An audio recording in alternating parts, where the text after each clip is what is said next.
Monsieur le Président de l'Assemblée nationale, Madame la Présidente du Haut Conseil des collectivités territoriales, Monsieur le Président du Conseil économique, social et environnemental, Madame la Présidente du Haut Conseil du dialogue social, Monsieur le Président du Conseil constitutionnel, Monsieur le Premier Président de la Cour suprême, Monsieur le Président, Monsieur le Procureur général près la dite Cour, Mesdames, Messieurs les anciens chefs de juridiction suprême, Monsieur le Médiateur de la République, Messieurs les officiers généraux,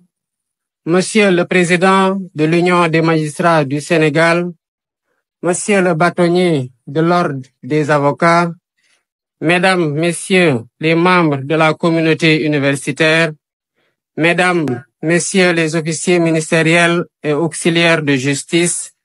Mesdames, Messieurs les leaders de partis, coalitions de partis politiques et candidats à la dernière élection présidentielle, Mesdames, Messieurs les représentants des autorités coutumières, religieuses, du patronat, des centrales syndicales, Mesdames, Messieurs, chers invités, en vos rangs, titres et qualités. Je tiens tout d'abord à exprimer ma profonde gratitude à chacun d'entre vous pour avoir répondu favorablement à notre invitation à l'occasion de cette journée nationale du dialogue. Cette cérémonie qui nous rassemble s'inscrit harmonieusement dans nos vieilles traditions socio-culturelles de dialogue que nous perpétuons au sein de nos familles et de nos communautés. Fidèle à cet héritage de longue date, j'ai tenu à maintenir dans le calendrier républicain la date symbolique du 28 mai consacrée au dialogue national. En accord avec l'esprit de mon discours d'ouverture, de mon discours d'investiture, de mon message à la nation à l'occasion de la fête de l'indépendance et de mes orientations au Conseil des ministres du 9 avril, je réitère aujourd'hui la priorité élevée que j'accorde à la concertation comme mode de gouvernance des affaires publiques. Je demeure en effet convaincu que la vertu préventive du dialogue en temps de paix éloigne les spectres de la tension et favorise les dynamiques consensuelles, consolidant ainsi notre démocratie et assurant la stabilité indispensable au développement économique et social dans l'intérêt supérieur de la nation. Dialoguer en temps de paix, en partageant la part d'humanité qui existe en chacun de nous, est un examen à l'aune duquel une nation mesure sa grandeur. C'est tout le sens de cette journée, dont le thème porte sur la réforme et la modernisation de la justice. La problématique et l'urgence d'y faire face nous interpellent tous au-dessus de toute considération partisane. La diversité des acteurs ici présents en témoigne éloquemment. De plus, pour faire de cette concertation un cadre inclusif le plus large possible, nous avons lancé le 23 mai la plateforme Jubanti comme Vox Populi pour recueillir les contributions citoyennes. La justice étant rendue au nom du peuple, il est donc pertinent que le peuple ait son mot à dire sur la manière dont elle doit être rendue. Au demeurant, je rappelle déjà qu'en avril 2018, le besoin de modernisation de la justice avait fait l'objet d'un rapport d'un comité de concertation mis en place par le garde des Sceaux, ministre de la Justice. 6 années après ces concertations, et après avoir été traversé par de violentes secousses, force est de reconnaître que notre système judiciaire a besoin d'une profonde refondation, que seule une approche inclusive permettra de réussir. Œuvre collective démarche participative et exercice de co-construction. Voilà le triptyque qui doit guider notre action. Sous ce rapport, je voudrais particulièrement insister sur le fait que nous n'ouvrons donc pas ici un procès en inquisition pour désigner un ou des coupables à jeter aux orties. Il est plutôt question de tenir un débat lucide et serein, posé et apaisé, pour ausculter notre système judiciaire, identifier ses forces et faiblesses et rechercher ensemble les solutions aptes à refonder son fonctionnement et à améliorer ses performances. Je ne reviendrai pas ici sur les principes fondamentaux de la justice dans un état de droit, sinon pour en rappeler la quintessence, à savoir la séparation des pouvoirs, l'indépendance, l'impartialité et l'intime conviction du juge, l'égalité de tous devant la loi, la présomption d'innocence, le principe du contradictoire,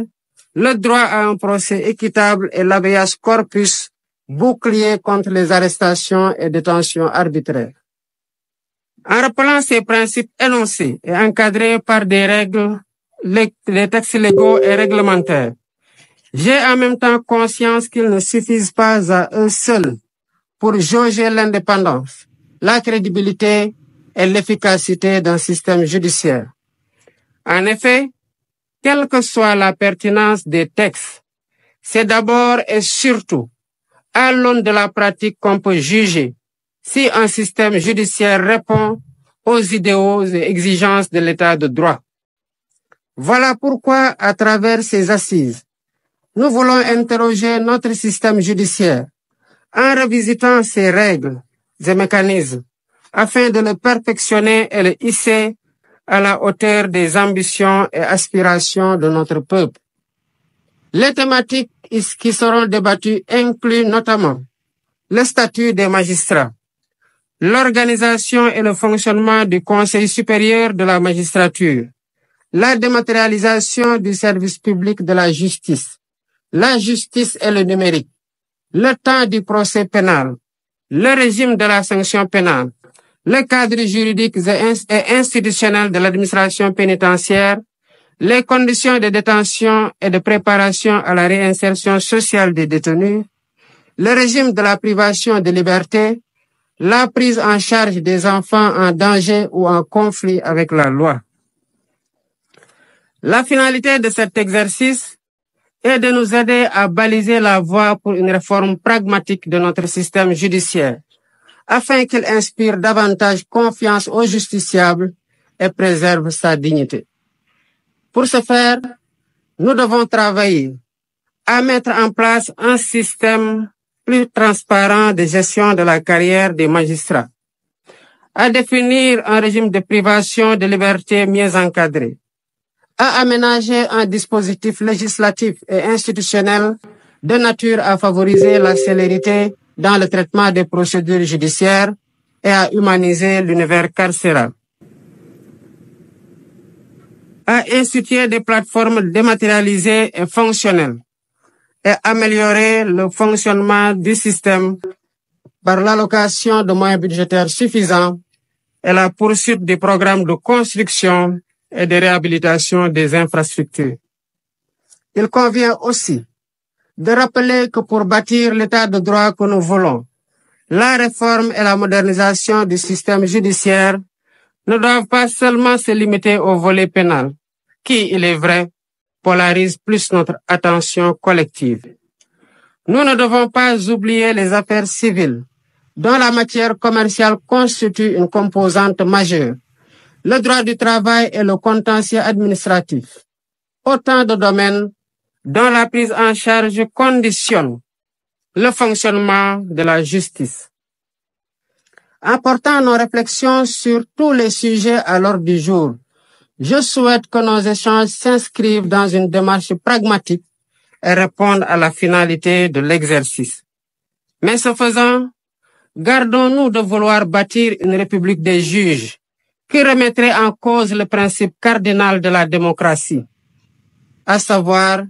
le gouvernement du peuple, par et pour le peuple, en vertu duquel les élus restent les dépositaires légitimes du pouvoir étatique. Je suis confiant que nous pouvons y parvenir par une concertation sereine, ouverte et apaisée. Sur ce, je déclare ouverte la Journée nationale du dialogue et souhaite plein succès à nos travaux. Je vous remercie de votre aimable attention.